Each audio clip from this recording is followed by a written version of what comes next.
الحمدللہ، اسلام نے ہمیں عاجزی اور انکساری کا درس دیا ہے۔ تکبر ایک ایسی بری صفت ہے جو انسان کو اللہ تعالیٰ کی رحمت سے دور کر دیتی ہے۔ اللہ تعالیٰ قرآن پاک فرقان حمید میں ارشاد فرماتا ہے، اِنَّهُ لَا يُحِبُّ الْمُسْتَكْبِرِينَ، بے شک اللہ تکبر کرنے والوں کو پسند نہیں کرتا۔ رسول اللہ صلی اللہ علیہ وآلہ وسلم نے فرمایا، جس کے دل میں رائی کے دانے کے برابر بھی تکبر ہوگا وہ جنت میں داخل نہیں ہوگا۔ تکبر انسان کو دوسروں کو حقیر سمجھنے اور حق بات کو جھٹلانے پر آمادہ کرتا ہے۔ فرعون، نمرود اور ابلیس کی ہلاکت کی اصل وجہ بھی تکبر ہی تھا۔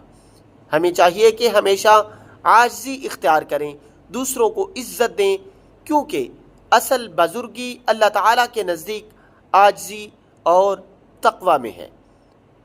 دعا ہے کہ اللہ تبارک و تعالیٰ ہمیں عاجزی اختیار کرنے کی توفیق عطا